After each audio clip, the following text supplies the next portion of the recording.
नमस्कार, आप देख रहे हैं न्यूज 18 राजस्थान। आपके साथ मैं हूं अभिषेक। चलिए हमारे सहयोगियों के पास चलते हैं और जानते हैं खबरों को। मुख्यमंत्री अशोक गहलोत ने प्रधानमंत्री मोदी के हमलों का दिया जवाब। मुख्यमंत्री अशोक गहलोत ने प्रधानमंत्री मोदी पर झूठ बोलने का किया जवाबी हमला। गहलोत बोले, मोदी कभी सच नहीं बोलते हैं और मैं हमेशा सच बोलता हूं। मुख्यमंत्री अशोक गहलोत ने आज भीलवाड़ा जिले की अपनी तीसरी मांडल की सभा में बोलते हुए कहा कि झूठ बोलना पाप है, मगर प्रधानमंत्री नरेंद्र मोदी कभी सच नहीं बोलते हैं, जबकि मैं हमेशा सच बोलता हूं। प्रधानमंत्री नरेंद्र मोदी द्वारा गहलोत के अपने बेटे के प्रचार में जोधपुर की गली गली घूमने के हमले का जवाब देते हुए गहलोत ने कहा कि मैं भीलवाड़ा जिले में तीसरी बार आया हूं। केंद्र सरकार के राजस्थान में चुनाव लड़ रहे चारों मंत्रियों की स्थिति चुनाव में खराब है और वो चुनाव हारने वाले हैं। पिछले 2 दिनों से प्रधानमंत्री नरेंद्र मोदी, कांग्रेस अध्यक्ष राहुल गांधी और मुख्यमंत्री अशोक गहलोत सभी मेवाड़ और मारवाड़ को साधने में जुटे हैं। वैसे इस विधानसभा चुनाव में ये मिथक तो टूट गया, जो मेवाड़ साध लेता है वो राजस्थान पर राज करता है। हाल ही में भाजपा में शामिल हुए गुर्जर नेता कर्नल बैंसला ने अजमेर में भाजपा के लिए मांगे वोट। गुर्जर बाहुल्य गांवों में किया धुआंधार प्रचार। कर्नल बैंसला 2 दिन के लिए अजमेर दौरे पर हैं और गुर्जर बाहुल्य गांवों में घूमकर भाजपा के लिए वोट मांग रहे हैं। कर्नल बैंसला ने जिले के 1 दर्जन से ज्यादा गांवों में भाजपा के लिए प्रचार किया। गुर्जर आरक्षण के जरिए समाज में चर्चित हुए कर्नल बैंसला ने प्रचार के दौरान जनसभाओं में कहा कि देश को मौजूदा हालातों में एक मजबूत सरकार और मजबूत प्रधानमंत्री चाहिए। ऐसे में नरेंद्र मोदी से बेहतर कोई विकल्प नहीं। कर्नल बैंसला ने कहा कि जिस तरह सरदार वल्लभ भाई पटेल ने देश की एकता को बनाए रखने के लिए देश को टूटने से बचाया और लाल बहादुर शास्त्री ने देश को आक्रमणकारियों से बचाया, ठीक उसी तरह नरेंद्र मोदी देशवासियों के सपनों के भारत का नवनिर्माण कर रहे हैं। राज्य निर्वाचन विभाग ने सर्विस मतदाताओं को बड़ी राहत देते हुए ऑनलाइन मत पत्र भेज दिए हैं। निर्वाचन विभाग के इस कदम से करीब 1,36,595 सर्विस मतदाता अपने मताधिकार का प्रयोग कर सकेंगे। मुख्य निर्वाचन अधिकारी आनंद कुमार के अनुसार लोकसभा चुनाव में पहली बार ETPBS तकनीक का इस्तेमाल किया गया है। सर्विस वोटर्स को पहले डाक से मत पत्र भेजे जाते थे, जिनसे उनकी मतदान में पूर्ण भागीदारी नहीं हो पाती थी। नई व्यवस्था के बाद सेवा नियोजित मतदाताओं के मत प्रतिशत में बढ़ोतरी होने की खासी संभावना है। उन्होंने बताया कि प्रदेश में 1,36,595 सर्विस मतदाता हैं। पहले चरण की 13 लोकसभा सीटों के लिए 25,840 और दूसरे चरण की 12 लोकसभा सीटों के लिए 1,10,755 सर्विस मतदाता हैं। शराब की दुकान से परेशान है महिलाएं। लोडपुरा मोहल्ले की महिलाएं पहुंची कलेक्ट्रेट। जिला कलेक्टर अविचल चतुर्वेदी को सौंपा ज्ञापन। शराब की दुकान हटाने की रखी मांग। महिलाओं का आरोप, शराबी करते हैं परेशान। दौसा में आज शराब की दुकान से परेशान महिलाएं कलेक्ट्रेट पहुंची और जिला कलेक्टर अविचल चतुर्वेदी को ज्ञापन सौंपकर शराब की दुकान दूसरी जगह स्थानांतरित करने की मांग रखी। महिलाओं का आरोप है कि शहर के लोडपुरा मोहल्ले में शराब का ठेका है। आबादी में यह शराब की दुकान होने के कारण आम जनता को काफी परेशानी हो रही है। शाम के समय शराबी लोग आबादी में लोगों को परेशान करते हैं, यहाँ तक कि महिलाओं के साथ छेड़खानी भी की जाती है। महिलाओं का आरोप है कि शराब के ठेके के कारण महिलाओं का घरों से बाहर निकलना मुश्किल हो रहा है। महिलाओं का आरोप है कि शराब की दुकान के आसपास लोग जुआ भी खेलते हैं, लेकिन उन पर कोई प्रभावी कार्रवाई नहीं की जा रही। महिलाओं ने चेतावनी दी कि यदि प्रशासन ने इस दुकान को नहीं हटवाया तो बड़ा आंदोलन करेंगी। झुंझुनू कोतवाली पुलिस ने एक हनी ट्रैप के मामले में खुलासा किया है। पुलिस ने एक महिला सहित 2 लोगों को गिरफ्तार किया है और आरोपियों से 70,000 रुपये नकद और 2-3 लाख रुपए के चेक बरामद किए हैं। झुंझुनू में एक के बाद एक हनी ट्रैप के मामले सामने आ रहे हैं। फिर से एक युवक को पॉक्सो एक्ट के मामले में फंसाकर डरा धमकाकर मुकदमे की एवज में बड़ी रकम की मांग करने वाली एक महिला और युवक को पुलिस ने गिरफ्तार किया है। जानकारी के मुताबिक नवलगढ़ थाना के हमीरवास निवासी अनिल कुमार ने एक महिला संतरा देवी और उसके मामा के लड़के के मिलकर मामला दर्ज करवाया था, जो पॉक्सो एक्ट में दर्ज किया गया। मुकदमे की एवज में संतरा और मेरे भाई शीशराम पीड़ित अनिल से डरा धमकाकर बड़ी रकम की मांग करने लगे, जिसके बाद अनिल ने कोतवाली थाने में मामला दर्ज करवाया। सूचना पर कोतवाली पुलिस की टीम ने तहसील परिसर के निकट महिला संतरा और मेरे भाई शीशराम को पीड़ित अनिल से राशि लेते हुए मौके पर गिरफ्तार किया। मौके से 70,000 रुपये नगद और 3-3 लाख रुपए के 2 चेक बरामद किए। नागौर जिले के बोरौड कस्बे में हुई 71 लाख की लूट के मामले में पुलिस बदमाशों की तलाश में जुटी हुई है। इस मामले में एसपी गगनदीप सिंगला ने 5 टीमों का गठन किया है। पुलिस की ये टीमें बदमाशों की तलाश में जुटी हुई है और क्षेत्र के अंदर लगातार सघन तलाशी अभियान चलाया जा रहा है। वहीं दूसरे दिन भी पुलिस की टीमें नाकाबंदी कर रही है ताकि कहीं पर जो संदिग्ध मिले तो उनको पुलिस दबोचकर पूछताछ कर सके। इस मामले में अब पुलिस संदिग्धों को चिन्हित करने में जुटी हुई है। इसके साथ ही जिस जगह पर वारदात हुई उससे जुड़े सभी कच्चे पक्के मार्गों पर भी पुलिस की जो टीम है वो पूछताछ कर रही है और इस क्षेत्र के अंदर आने वाले सीसीटीवी कैमरों के जरिए भी पुलिस अपराधियों तक पहुंचने का प्रयास कर रही है। गौरतलब है कि कल दोपहर बाद एटीएम एजेंसी के कर्मचारी वैन में सवार होकर बोरौड गए, जहां पर एटीएम में रुपए डालने के बाद वे वापस परबसर की तरफ जा रहे थे। इसी दौरान बोरौड में इंडस्ट्रियल एरिया के पास रास्ते में उनकी वैन को बदमाशों की गाड़ी ने टक्कर मारी, जिसके बाद जो वैन का चालक और गार्ड है उन्हें गन पॉइंट पर लेकर बदमाशों ने 71 लाख रुपए से भरा बक्सा लूट लिया था। निजी स्कूल में सफाई कर्मचारी की लाश मिलने पर फैली सनसनी, परिजनों ने जताई हत्या की आशंका। पुलिस कर रही है मामले की गंभीरता से जांच। अजमेर की संस्कृति पब्लिक स्कूल के बाहर बने पुल में सफाई कर्मचारी का काम करने वाले दिलीप पंडित की लाश मिली। घटना की जानकारी उस समय लगी जब आज कोई दूसरा सफाई कर्मचारी इस पुल के पास आया, जहां दिलीप का शव औंधे मुंह गिरा मिला। शव मिलने के साथ ही पूरी स्कूल में सनसनी का माहौल पैदा हो गया। बाद में मृतक दिलीप के परिजन और पुलिस मौके पर पहुंची, जहां पर परिजनों ने स्कूल प्रशासन की लापरवाही बताते हुए हत्या का अंदेशा जताया है।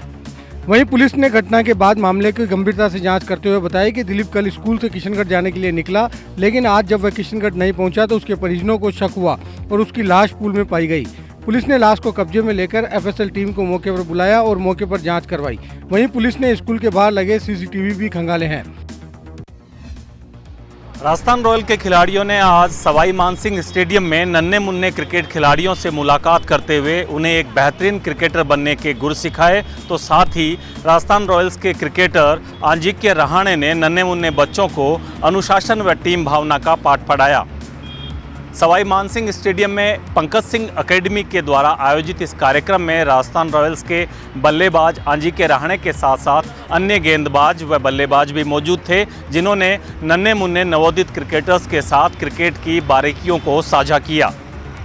इस दौरान आंजिक्य रहाणे ने बच्चों को संबोधित करते हुए कहा कि एक क्रिकेटर बनने के लिए न केवल अनुशासन बल्कि टीम भावना का भी विकास होना चाहिए। उन्होंने कहा कि राजस्थान रॉयल्स ने अनेक नवोदित खिलाड़ियों को क्रिकेट की दुनिया में एक नई पहचान दी है और आने वाले वक्त में राजस्थान से ऐसे कई क्रिकेट सितारे निकलने वाले हैं। चुनावी महासमर में बात करेंगे नेताओं के हुंकार की, साथ ही लोकतंत्र के महापर्व की। तीसरे चरण का मतदान संपन्न हो गया, जिसमें दिग्गजों ने बढ़ चढ़कर वोटिंग की। दिखाएंगे आपको राहुल गांधी का चुनावी दमखम, जहां एक तरफ उन्होंने अपना गरीबी पर सर्जिकल स्ट्राइक का कार्ड खेला, तो वहीं बीजेपी पर भी जमकर प्रहार किया। तो वहीं सीएम गहलोत ने भी कहां पीछे रहने वाले थे, उन्होंने भी जमकर पीएम मोदी को घेरा और कह दिया कि पीएम नई पीढ़ी को गुमराह करते हैं।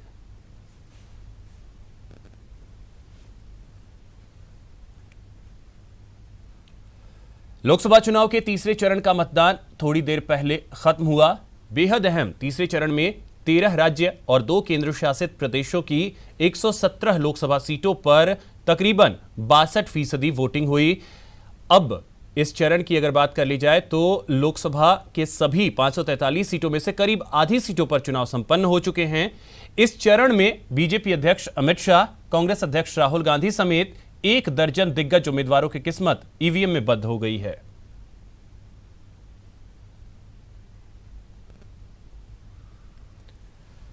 महासमर 2019 में तीसरे चरण के दौरान 15 राज्यों की 117 सीटों पर वोटिंग संपन्न हुई। तीसरे चरण के दौरान देश के कई सियासी दिग्गजों ने अपने मत का प्रयोग किए।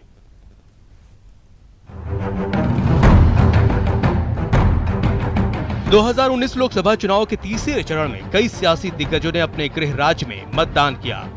गुजरात की सभी 26 सीटों पर हुए मतदान के दौरान पीएम मोदी भी मतदान करने पहुंचे। मुझे विश्वास है कि वोटर आईडी की ताकत आईईडी से भी अनेक गुना ज्यादा है हम इस वोटर आईडी कार्ड का महत्व समझें, अधिकतम वोट करें। वहीं बीजेपी के राष्ट्रीय अध्यक्ष अमित शाह अपनी पत्नी सोनल शाह के साथ अहमदाबाद के नारायणपुरा में अपने मत का प्रयोग किया। देश की प्रगति में, देश की सुरक्षा सुनिश्चित करने में और देश के अर्थतंत्र को गति देने के लिए आप मतदान कर लोकतंत्र को सफल बनाइए।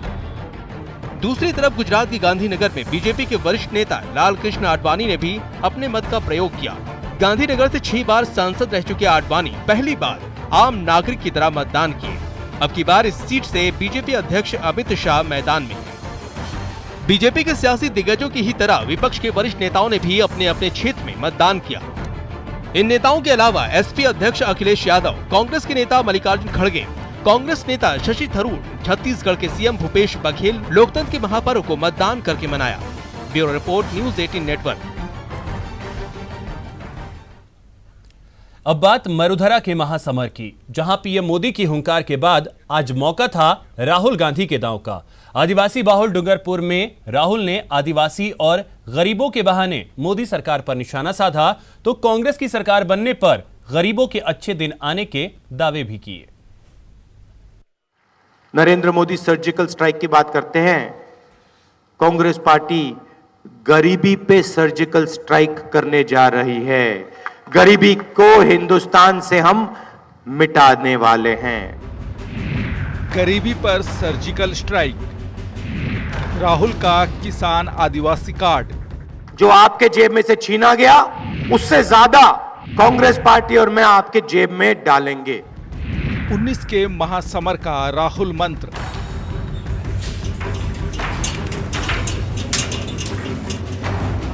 बेनेश्वर धाम मंदिर में पूजा अर्चना के बाद कांग्रेस अध्यक्ष राहुल गांधी ने मरुधरा के चुनावी अभियान का आगाज किया।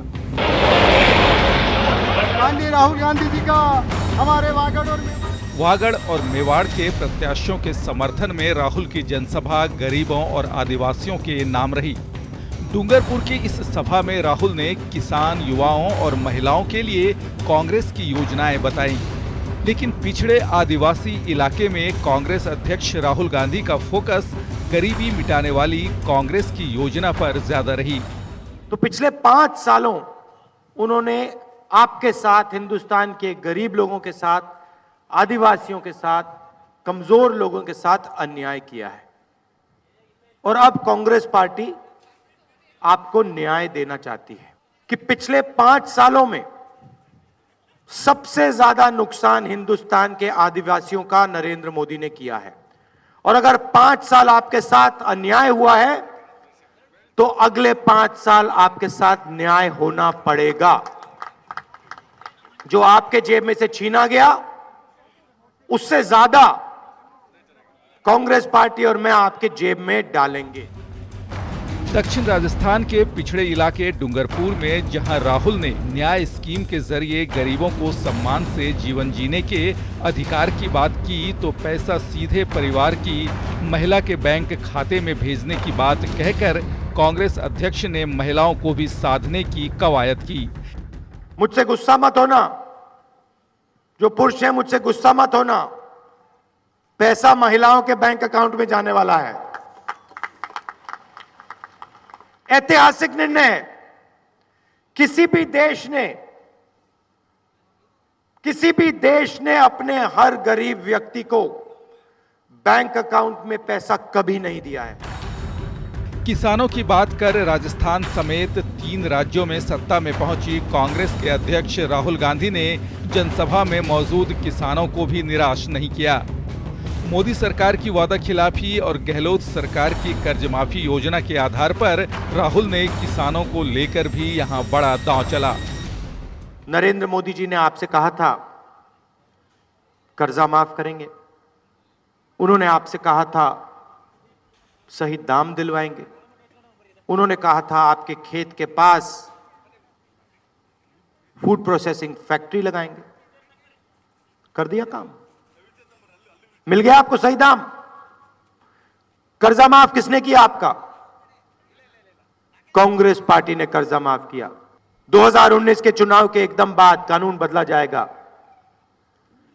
हिंदुस्तान का कोई भी किसान कर्जा ना लौटाने के लिए जेल में नहीं जा पाएगा। देश में बढ़ती किसानी संकट को लेकर राहुल ने किसानों में उम्मीद जगाई तो रोजगार संकट से जूझते युवाओं को भी 22 लाख सरकारी नौकरी के सपने दिखाए।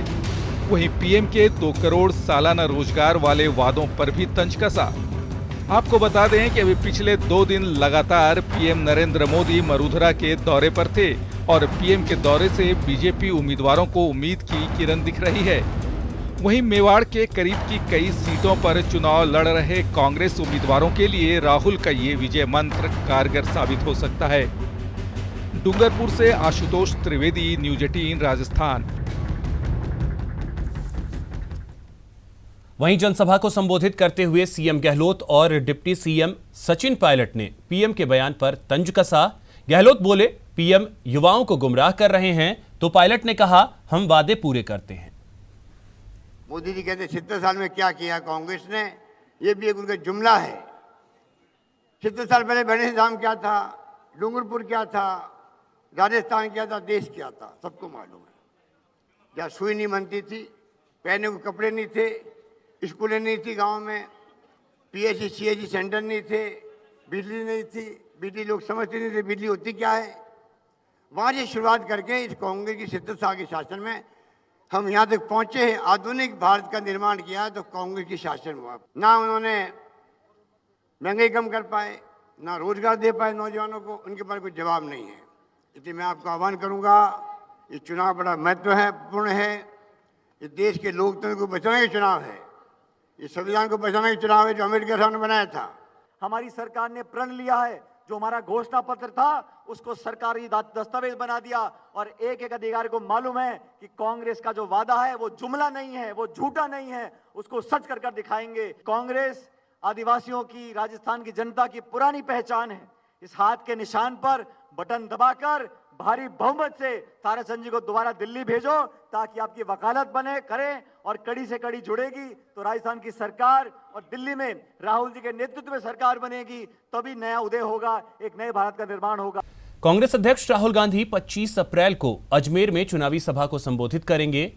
दौरे को लेकर प्रशासन ने तैयारियां शुरू कर दी हैं। सभा स्थल पर चिकित्सा मंत्री रघु शर्मा, विधायक राकेश पारीक, पूर्व मंत्री ब्रह्मदेव कुमावत ने सभा स्थल पहुंचकर जायजा लिया और कार्यकर्ताओं की बैठक लेकर राहुल गांधी की सभा को सफल बनाने के निर्देश दिए। हमारे अखिल भारतीय कांग्रेस के अध्यक्ष आदरणीय राहुल गांधी जी का 25 तारीख को बांधनवाड़ा का दौरा प्रस्तावित है। इसके संबंध में आज ब्लॉक कांग्रेस कमेटी की और बांधनवाड़ा की संयुक्त बैठक ली। इस बैठक में ब्रह्मदेव जी, आदरणीय संग्राम सिंह जी, तमाम कांग्रेस पार्टी के बांधनवाड़ा के वरिष्ठ नेतागण इकट्ठे हुए। लोगों में काफी उत्साह है हमारे महबूब नेता के स्वागत के लिए। डिप्टी सीएम सचिन पायलट आज सवाई माधोपुर के दौरे पर रहे, जहां विधायक हरीश मीणा, कांग्रेस प्रत्याशी नमो नारायण मीणा भी मौजूद रहे। इस दौरान सचिन पायलट ने सभा को संबोधित करते हुए प्रधानमंत्री नरेंद्र मोदी पर कटाक्ष किया। उन्होंने कहा कि पीएम मोदी जुमले बोलकर देश की जनता को गुमराह कर रहे हैं। ये चुनाव हारेगी। मैं दक्षिण राज्य के कई राज्यों में गया हूं, दक्षिण भारत में भाजपा का खाता भी नहीं खुलेगा और 3 राज्यों में जहां सरकार कांग्रेस की बनी है, मध्य प्रदेश, राजस्थान, छत्तीसगढ़, इन तीनों राज्यों में प्रचंड बहुमत लोकसभा में कांग्रेस पार्टी को मिलने जा रहा है। आज सुबह पानेश्वर धाम, डूंगरपुर में, बांसवाड़ा में, हमारे बॉर्डर के इलाके में राहुल गांधी जी आए थे। एक बहुत बड़ी सभा वहां पर हुई। सुबह वो इलाका है गुजरात बॉर्डर के पास। उसके बाद चित्तौड़गढ़ जाने के बाद मैं आज माधोपुर आया हूं। पूरे प्रदेश में लोग मन बना चुके हैं, बदलाव लेकर आना है। भारतीय जनता पार्टी का जो मुद्दा है वो नौजवान, रोजगार, किसानी, छोटे दुकानदार, महंगाई, अलगाववाद, आतंकवाद, भ्रष्टाचार, ये मुद्दे नहीं। इस पे कोई भाषण नहीं दे रहा।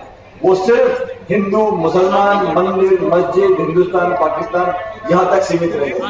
हमारे उत्तर प्रदेश के जो मुख्यमंत्री हैं योगी आदित्यनाथ जी, उन्होंने क्या भाषण दिया? उनको निर्वाचन आयोग ने दंडित किया।